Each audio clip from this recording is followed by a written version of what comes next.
महात्मा उपासक डॉक्टर सोहनराज तातेड़ पुनरुत्थान और आत्मविज्ञान के बाद अब ला रहे हैं सनातन सत्य, जैसी दृष्टि वैसी सृष्टि, कुदरत, कुदरती रचना एवं कुदरत के कानून से शाश्वत सुख की प्राप्ति।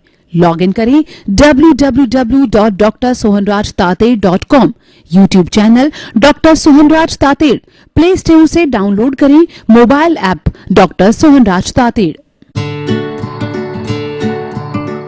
ओम ह्रीं नमो अरहन्ताणम्।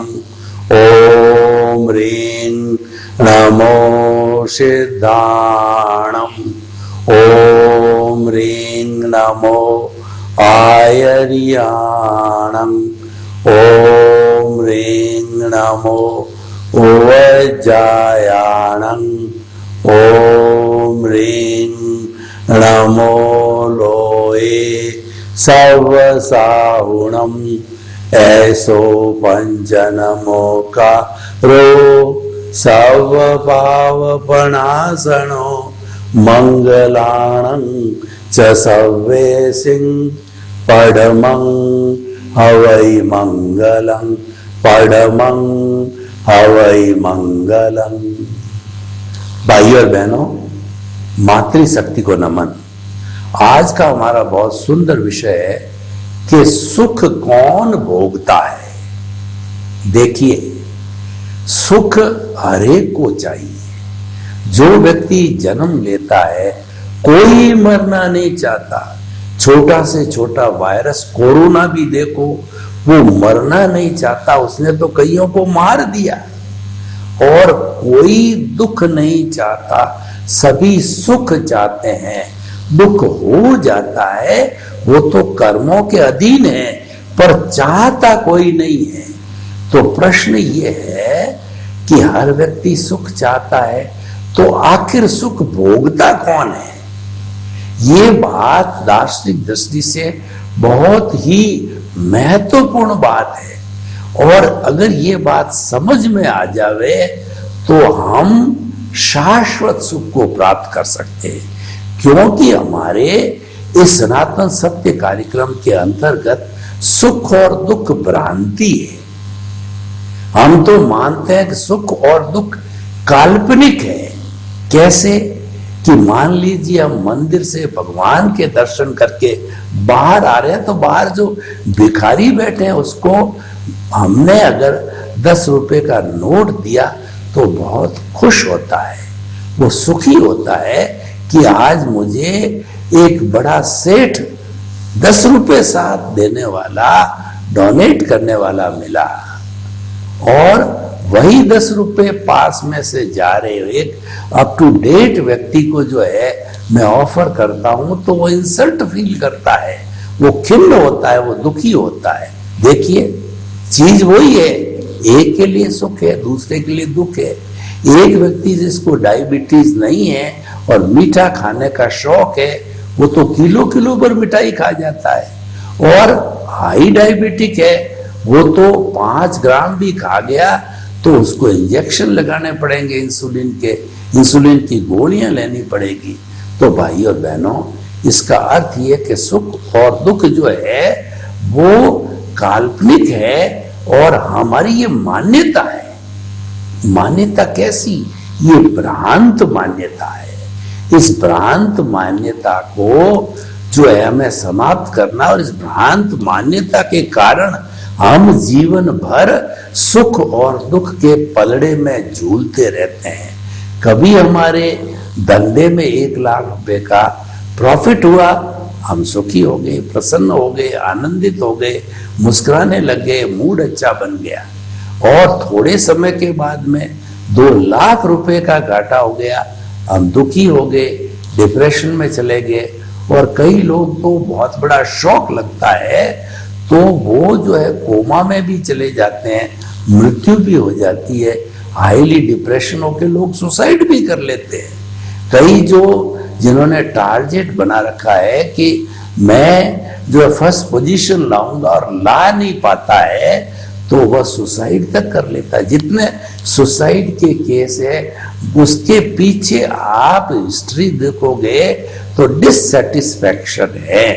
वो चाहता था वैसा हुआ नहीं, तब उसने जो है वो कहना चाहिए कि भ्रांतिवश कहिए और जल्दबाजी में कहिए उसने अपना सुसाइड कर लिया, जबकि वो गलत है। क्योंकि फल तो भावी के हाथ में है, नियति के हाथ में, आपके हाथ में कर्म है। भगवान कृष्ण ने गीता में यही तो बात कही है कि सुखी होना है, अच्छा जीवन जीना है, मुक्त होना है, शाश्वत सुख को प्राप्त करना है, तो निष्काम कर्म करो। कर्म करते ही रहते हो, करना ही पड़ेगा। 24 घंटे करते हो तो ढंग से करो ना। ढंग से कैसे करेंगे कि फल की इच्छा रहित कर्म करो। आपका कर्म है परीक्षा देना, अब रिजल्ट कैसा है आपके हाथ में नहीं है, एग्जामिनर के हाथ में है, व्यवस्थित के हाथ में है। करता तो व्यवस्थित शक्ति है। देखिए, हमारा जन्म से मृत्यु का जो स्पान है वो आयुष्य कर्म के अधीन, और ये जीवन है, कोई माने या न माने, लेकिन अल्टीमेट रियलिटी ये है, सनातन सत्य ये है, ये सार्वभौम सत्य ये है कि इस जीवन का हर क्षण प्री डिसाइडेड है। पिछले जन्म में जैसे जैसे आपने प्रतिष्ठा की, जैसे जैसे भाव डाले, जैसे जैसे कॉजेस डाले, उन कॉजेस की फिल्म तैयार हुई, उनका बंच ऑफ द कॉजेस तैयार हुआ, कॉजल बॉडी बनी। और कॉजल बॉडी आपने पिछले जन्म का समझिए कि 3 घंटे का रूपक के रूप में पेपर दिया, तो आपने जीवन पर्यंत उस पेपर में करेक्शन किया, एडिशन किया, डिलीशन किया, आपके हाथ में थी आपकी आंसर शीट।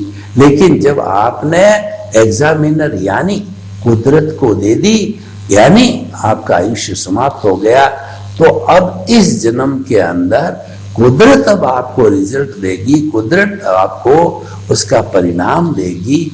और जो जो आपने प्रतिष्ठाएं की, भाव डाले, भाव कर्म बनाया, कॉजल बॉडी, कर्म शरीर, लिंग शरीर, कुछ भी कहिए, अज्ञान का पुलिंदा वो बनाया, वो इस जन्म के अंदर वो द्रव्य कर्म के रूप में बदल जाता है। क्योंकि भाव जो विषय है वो चेतना का विषय है, और द्रव्य है वो जड़ का विषय होता है। भाव सिर्फ आत्मा ही कर सकती है, या आत्मा की सत्ता ही कर सकती है।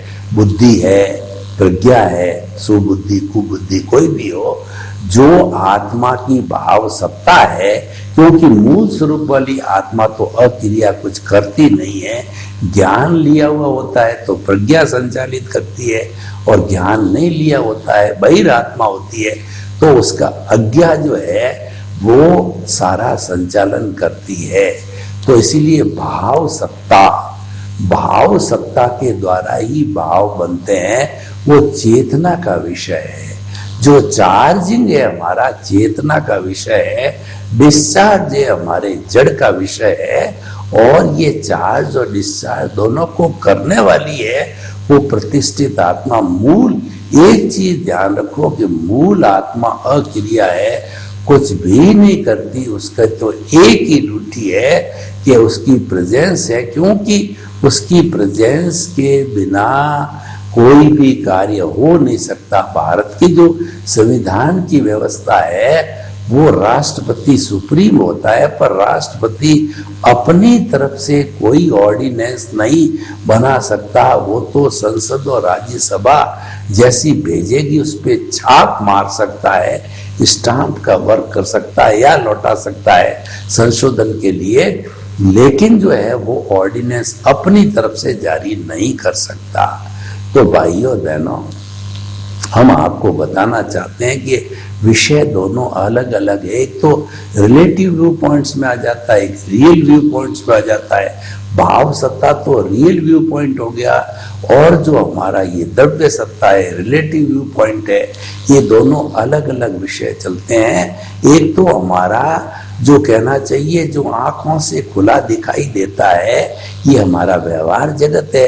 वो सारा व्यवहार जगत है, वो जड़ का जगत है और एक निश्चय का जगत है जो को मुक्ति तक ले जाता है, हमको मोक्ष में जाने वाला तत्व, जिसमें कि जड़ पीछे रह जाता है। वो सारा भाव सत्ता है, भाव पक्ष है, वो प्रज्ञा का संसार है और वह जो है ज्ञाता दृष्टा का संसार है।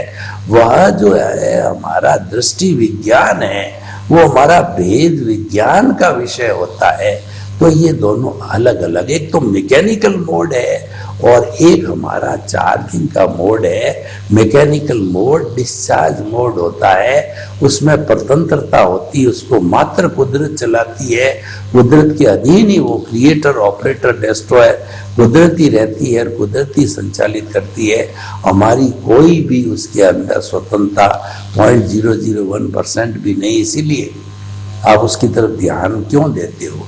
तो हमारा जो है ये जो हमारा ये सनातन सत्य कार्यक्रम ये कहता है कि आप जो है मन वचन काया तथा उससे जुड़ी हुई हर अवस्था मात्र कुदरती रचना है, जिसका कि कोई बाप भी रचने वाला नहीं है और वो व्यवस्थित है, कुदरत के द्वारा संचालित है।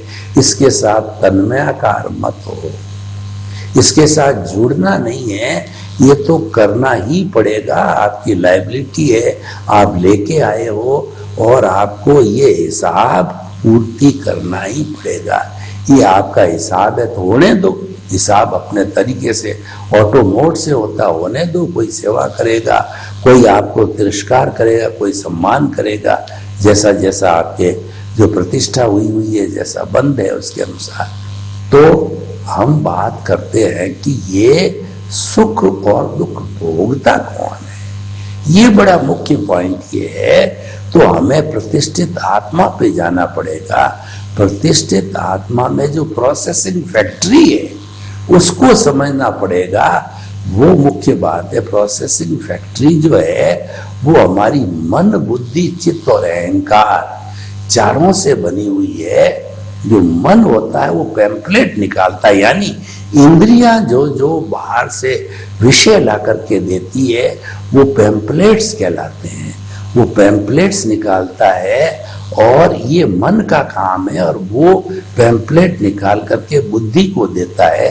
बुद्धि प्रधानमंत्री का काम करती है और वो बुद्धि उन पैम्पलेट को देखती है जो कि मन ने भेजा है और देखती है, लेकिन वो कुछ निर्णय नहीं ले पाती। वो तो नाचती है कि ये ठीक है, ये ठीक है, ये ठीक है, वो करती रहती है। तो ये जो है वो इन पैम्पलेट्स को लेकर के चित्त को दे देती है। चित्त हमारी चेतना की शक्ति है, आत्मा की शक्ति है, उसको चित्त बोला जाता है। चित्त एक कैमरे का काम करता है, विजुअलाइज करता है। वो जितने जितने जो है वो आए थे पैम्पलेट, उनके फोटो खींच लेता है। सीसीटीवी कैमरे का युग है। कैमरा जो कोई भी गतिविधि चलती है उसका फोटो खींचता रहता है, जो जो उसके सामने आता है। तो वो जो है विजुअलाइज करने के बाद के अंदर वो अहंकार को दे देता है। अहंकार राष्ट्रपति होता है। अहंकार जिस पे जो पैम्पलेट आया, जिस पे छाप मारी, वह ऑर्डिनेंस बन गया, नियम बन गया, कानून बन गया, कायदा बन गया। कैसे? मान लीजिए कि हमारे एमएलए या एमपी के चुनाव हो रहे हैं और 5 लोग खड़े हुए हैं, 5 पैम्पलेट मन से आ गए, वो अपने अपने निशान के द्वारा, और वो बुद्धि तक पहुंचे और फिर वो फाइनली जो है हमारे अहंकार के 5 आ गए।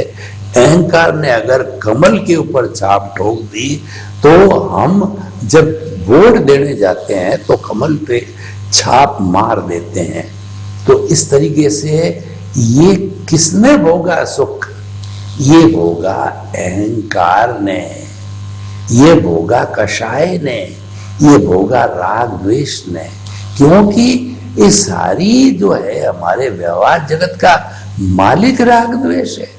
मूल स्वरूप आत्मा को तो करना ही नहीं है, करती भी नहीं है। उसकी तो मात्र जो है वो भाव सत्ता है, कारण शरीर है, वही राग द्वेष है। जो हमारा हिसाब किताब का चिट्ठा है वही तो अहंकार कहो या कषाय कहो, क्रोध मान माया चारों को मिला करके कुछ लोग अहंकार बोलते हैं, कुछ कषाय को बोलते हैं, कोई राग द्वेष बोलते हैं। तो ये सारा चिट्ठा तो वही है, यही तो इंद्रियों के द्वारा आता है, इसी में इकट्ठा होता है और यही तपता है। तपता भी अहंकार है, भोगता भी अहंकार है, जलता भी अहंकार है, खत्म भी इसी को होना है। और शरीर और जड़ को जो है जोड़े भी इसने रखा। बेचारा शरीर है, कोई सुख दुख नहीं भोगता है। शरीर तो एक यंत्र है, ये तो एक मैकेनिकल है, ये तो मशीन है। ये जो है वो प्योरली जड़ है। इसका फंक्शन तो ये है कि पिछले जन्म के जो कर्मों का भुगतान होता है, मात्र भुगतान करने के लिए मिला है। भुगतान समाप्त होगा तो इसका तो राम नाम सत्य है, शमशान में ले जा करके अपन ने जला दिया। लेकिन जो कर्म शरीर है वो तो ये जलने के बाद भी आत्मा के साथ रहता। अब ये तो चला गया, दूसरे जन्म में दूसरा आएगा, तीसरे जन्म में तीसरा आएगा। जैसा जैसा आयुष्य का बंधन है, गति है, जाति है, उसके हिसाब से आयुष्य का और वैसा शरीर मिलेगा। तो सारा सुख दुख भोगने वाला अहंकार है, ये हम आपको रटाना चाहते हैं। आप हमेशा याद रखना कैसे भोगता मैं देखता हूँ। बताता हूँ आपको कि मान लीजिए शादी के अंदर जो है कोई भी अच्छा मालदार व्यक्ति है, उसका बेटी का पिता, तो उसने पंडाल बनाया, बहुत महंगा पंडाल, विचित्र पंडाल, नए स्वरूप का पंडाल। तो उस पंडाल को लोग देखने आते हैं, कहते हैं वाह कितना अच्छा बना है। तो ये जो क्रेडिट, ये सुख है, कौन भोगता है? लड़की के पिता का अहंकार भोगता है, उसका शरीर नहीं भोगता, उसमें रहने वाली आत्मा नहीं भोगती। केवल अहंकार अपनी तुष्टि के लिए भोगता है। मैं बड़ा इंजीनियर हो गया, तो ये तुष्टि का अहंकार ये कौन भोगता है? वो इंजीनियर का अहंकार भोगता है। जितनी जितनी हमको पद प्रतिष्ठा मिलती है, उस व्यक्ति का अहंकार, उस व्यक्ति का कषाय, उस व्यक्ति का राग द्वेष भोगता है।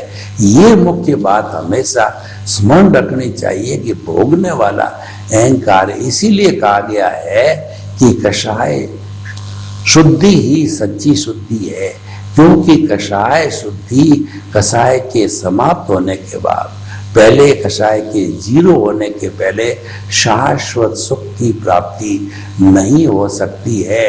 जो परमानेंट सुख चाहिए, जिसके अंदर कभी दुख आता ही नहीं है, वो स्थायी तत्व है, वो परमानेंट है और वो हमारी आत्मा का लक्षण है, आत्मा का गुण है। गुणी कभी भी जो है, गुण कभी भी गुणी से अलग नहीं होता। जो आत्मा के चार लक्षण है वो हमेशा आत्मा के साथ ही रहते हैं। जैसे कि मीठापन है, गुड़ का स्वाद है, ये गुड़ से कभी अलग नहीं होता है। तो आत्मा के साथ जो चार तत्व है, अनंत ज्ञान, अनंत दर्शन, अनंत शक्ति, अनंत सुख का धाम है। ये जो है आत्मा के गुण होने का आत्मा के ही साथ रहते हैं। और ये जो है वह भीतर जो सुख है, आनंद का खजाना, आनंद का जरिया है, वो आत्मा में बहता ही रहता। वहां पे कोई भी दुख की स्थिति होती नहीं है। आत्मा अमूर्त है और वहां पर कोई दुख नहीं है। तो भाई और बहनों, हम आपको कहना चाहते हैं, कभी आप सुख भोगते हो, कभी आप दुख भोगते हो। आपको अच्छा भोजन मिल गया, आप सुखी हो गए। आपको बासी भोजन मिला, आप दुखी हो गए। आपको सम्मान मिला, आप सुखी हो गए। आपका तिरस्कार हुआ, आप दुखी हो गए। आप बीमार पड़ गए, आप दुखी हो गए। आप स्वस्थ हो गए, आप सुखी हो गए। तो ये सुख और दुख का पलड़ा जीवन भर चलता रहता है। तो क्या आप इससे ऊबते नहीं हो? हर इंसान ऊबता है। अगर आप भोजन करो और रोज का रोज 365 दिन वही एक सा भोजन दाल बाटी खाने का भोजन, तो क्या आप ऊबोगे नहीं? क्योंकि मानव की प्रकृति है कि परिवर्तन होना चाहिए। परिवर्तन तो संसार का नियम भी है।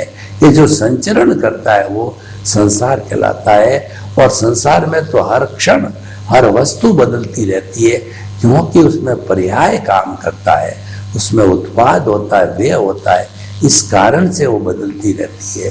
तो हम ये बताना चाह रहे थे कि परिवर्तन संसार नियम है, परिवर्तन बदलता रहता है। तो हम जो जब स्थायी चीज है उस स्थायी चीज की क्यों नहीं प्राप्ति करना चाहेंगे? हम अपने स्वयं के मकान में रहना पसंद करेंगे या किराए के मकान में? किराए का मकान हर 10-11 महीने के बाद में खाली करना पड़ता है, और उसमें कोई एडिशन, अल्ट्रेशन, फर्नीचर अपनी कोई भी इच्छा हो तो हम नहीं बना सकते, क्योंकि उसका पेमेंट मकान मालिक नहीं देने वाला है। तो इसीलिए जो है ये सारा जो है वो होता है, वो सारा जो है वो ये पलड़ा है झूलने वाला, ऊंचा नीचा ऊंचा नीचा। परंतु हमारा जो शाश्वत सुख है वो 365 दिन एक सा ही रहता है, और उसका स्वाद भी एक सा ही रहता है। स्वाद घटता बढ़ता नहीं है, मधुर स्वाद रहता है। और सबसे बड़ी बात, आदमी उससे कभी ऊबता नहीं है। जो हम सांसारिक जीवन जीते हैं, कोई कपड़ा पहना, फिर दूसरा पहना, तीसरा पहना, ऊबते रहते हैं, बदलते रहते हैं, खाना बदलते रहते हैं, ऊबते रहते हैं। लेकिन वो जो हमको भीतर से जो आनंद का झरना जरिया मिलता है वो हम कभी भी भूलने वाले नहीं होते हैं। और वो स्थायी तत्व होता है, वो कभी बनता बिगड़ता नहीं है, उसके अंदर कोई भी कमी नहीं आती, एक सा रहता है। क्योंकि आत्म तत्व है, हमेशा भूत भविष्य वर्तमान में एक सा रहता है। तो भाई और बहनों, हमने आपको ये संपूर्ण विचारधारा देकर के ये बताया कि सुख और दुख हर सूरत के अंदर जो है अहंकार भुगतता है। अब आप देखिए कि आप कहते हो मैं भारत का प्रधानमंत्री बन गया, बहुत अच्छी बात है। तो प्रधानमंत्री बन गया तो खुशी किसको हुई? आत्मा तो अक्रिया है और शरीर जड़ है। वो कहां से? क्योंकि जड़ में तो कोई भाव करने का, कोई एंजॉय करने का तत्व ही नहीं है, सुख मानने का तत्व ही नहीं। तो इन दोनों के बीच में जो मिश्र चेतन है, अज्ञान है, राग द्वेष है, अहंकार है, वह खुशी होगा कि मैं प्रधानमंत्री बन गया, मैं राष्ट्रपति बन गया, मैं एमएलए बन गया, मैं एमपी बन गया, मैं बड़ा लेखक बन गया, और जो है मैं करोड़पति बन गया, मैं कुबेरपति बन गया, मैं जो बड़ा इंजीनियर, डॉक्टर, चार्टेड अकाउंट, जो भी जिस स्तर पर आता है वैसा बन गया। तो भाइयों और बहनों, हम आपको ये कहना चाहते हैं कि ये जो सारा भोगने वाला अहंकार है, और वो भी क्या है कि टेम्परेरी चीजें हैं, परमानेंसी, अहंकार स्वयं टेम्परेरी है। आत्मा जो है मूल स्वरूप वाली, केवल मूल स्वरूप वाली आत्मा ही परमानेंट है। हमारे शरीर में 3 स्तर की आत्मा तो एक ही है, लेकिन उसकी कैटेगरी अलग अलग बनती है। वो मैं आपको बताना चाहता हूँ। एक बहिरात्मा का होता है, मतलब एक व्यक्ति है जो बहिरात्मा है, एक व्यक्ति ज्ञान लिया हुआ अंतरात्मा है, और एक व्यक्ति जो है वह परमात्मा है। तो हम तीनों स्तर की बात करते हैं। तीनों स्तर तो एक ही आत्मा के हैं, लेकिन अलग अलग आपको समझाते हैं कि जब इस आत्मा की अवस्था बहिरात्मा होती है तो वह स्वार्थ की चेतना से प्रेरित होती है। स्वार्थ बुरा नहीं है, स्वार्थ जो है एक लेवल तक अच्छा है, क्योंकि हमको स्वार्थ होगा तभी हम बाल बच्चे, अतिथि, घर परिवार सबकी देखभाल करेंगे। और स्वार्थ ही नहीं रहेगा तो कौन किसकी देखभाल करेगा? तो ये जो है बहिरात्मा हो गया। लेकिन जन्म जन्मांतर से हम बहिरात्मा ही रहते आए हैं, हमको कभी सम्यक दर्शन नहीं मिला, हमारे में कभी जो है कहना चाहिए परिवर्तन नहीं आया, क्योंकि कभी गुरु मिला ही नहीं। और इस जन्म में हमने खोजबीन करी और हमको गुरु मिल गया, सदगुरु मिल गया और हमको ज्ञानी पुरुष मिल गए। तो उन्होंने कृपा करके, करुणा करके हमको ज्ञान दे दिया। तो ज्ञान लेना बहुत बड़ी बात है। यह एक परिवर्तन की श्रृंखला है। ज्ञान लेना, सम्यक दर्शन को प्राप्त होना, यानी आपका जीवन ही बदल जाता है कि ज्ञान ले लिया तो इसका मन निश्चित रूप से कभी न कभी आप मुक्ति को जाओगे। और ज्ञान प्रदाता है, वह जो है वो बहुत पावरफुल सदगुरु या ज्ञानी पुरुष होना चाहिए। उसका बल होता है और उसका पुण्योदय होता है और इधर हमारा पुण्योदय है। दोनों मिलकर के हमको वो ज्ञान देते हैं। ज्ञान देने का अर्थ क्या? हम जो अभी तक बहिरात्मा में कर्ता पद पर बैठे थे कि मैं इंजीनियर हूँ, मैं करने वाला हूँ, मैं कमाने वाला हूँ, परिवार को मैं चलाने वाला हूँ, मैं इतना बड़ा व्यक्ति, मैं इतना पैसे वाला, मैं इतना धनी व्यक्ति, ये मान्यता लिए बैठे रहते हैं। कर्ता पद, ज्ञानी क्या करता है? हमारा कर्ता पद है वो हम ज्ञानी को समर्पित कर देते हैं। द्रव्य कर्म, भाव कर्म, नौ कर्म, मन वचन काया तथा मेरे नाम की सब माया आप प्रकट परमात्मा प्रभु के सुचरणों में समर्पित करता हूँ। आपने सब कुछ समर्पण कर दिया। समर्पण करने से no ownership, no doership, no blame, no claim, आप साधारण व्यक्ति बन गए। और फिर जो है और साधारण, देखने में साधारण बन गए और वैसे महान पुरुष बन गए, क्योंकि आप अंतरात्मा पद पर बैठ गए। अब आपको परमात्मा बनना है। आपका प्रमोशन हो गया। ऊपर परमात्मा है और नीचे बहिरात्मा है। आप बीच में हो। आप ऊपर की ओर ऊर्ध्वारोहण करो। आपको मुक्ति जाना है। मुक्ति ऊपर है स्थित शिला में, नीचे तो नारकी है। तो ऊपर ऊर्ध्वारोहण कीजिए। आपका जो है कुंडलिनी जागरण कीजिए। सहस्त्र स्थान तक पहुंचिए। सारा ज्ञान है शक्ति केंद्र से उठा करके सारी विटालिटी को आप ज्ञान केंद्र पर ले आए, चोटी के स्थान पर, सहस्त्र स्थान पे, तो आप ज्ञानी पुरुष स्वयं बन जाओगे। तो इस तरीके से जो है हमारा विकास जो है प्रारंभ हो जाता है और ज्ञानी की कृपा से हमको दृष्टि विज्ञान मिलता है, भेद विज्ञान मिलता है, ज्ञाता दृष्टा बन जाते हैं और हम जो है आगे से आगे बढ़ते रहते हैं। हम परमात्मा के साथ जुड़ जाते हैं, परमात्मा से आशीर्वाद लेने लग जाते हैं, परमात्मा मय हो जाते हैं। तो धीरे धीरे जब परमात्मा मय लंबे समय तक बने रहेंगे तो हम स्वयं भी परमात्मा बन जाएंगे, यानी सिद्ध बुद्ध और मुक्त बन जाएंगे। तो इस तरीके से भाई और बहनों, हम आपको बताना चाहते हैं कि व्यवहार पक्ष के अंदर जितना भी हमारा टेम्परेरी सुख है और दुख है, वो भोगने वाला जो है वो कषाय है, वो मिश्र चेतन है, वो अज्ञान है, वही भोगता है। और जब अज्ञान समाप्त हो जाता है तब ये जो है मिश्र चेतन समाप्त हो जाता है और जड़ भी अलग हो जाता है, चेतन भी अलग हो जाता है और दोनों अपने अपने क्षेत्र के अंदर मुक्त होते हैं और मुक्ति को चला जाते हैं। मुक्ति को जो जड़ है बेचारा, वो जो है कार्बन शरीर जो चतुस्पर्शी है, वो चार स्पर्श के पुद्गलों के अंदर चला जाता है और उसमें से जो पुद्गल परमाणु होते हैं, जो भगवान महावीर ने कहा कि परमाणु नॉन डिविजिबल होता है, नॉन डेस्ट्रक्टिबल होता है, वो विशुद्ध जड़ का पदार्थ होता है। और जब 1 से 2 परमाणु होता है, 2 से 4 होता है, 4 से 8 होते हैं, जब वो अशुद्ध होते हैं, अकेला वो रहता है तो शुद्ध परमाणु स्वरूप होता है। तो वह जड़ भी शुद्ध है और चेतन भी शुद्ध है। तो इस तरीके से शुद्ध अवस्था को हमारा चेतन है धीरे धीरे प्राप्त कर लेता है और वही जो है वो हमारा गंतव्य है, हमारा लक्ष्य है, हमारी मंजिल है, उसके तक पहुंचना है। जब तक हम उसके तक नहीं पहुंचते हैं तो एक चीज का हमको ध्यान रखना है कि हमारे इस वर्तमान जीवन के अंदर जितना भी सुख और दुख होता है वो भोगने वाला अहंकार है, कषाय है, राग द्वेष है। सर्वे भवन्तु सुखिनः सर्वे सन्तु निरामया।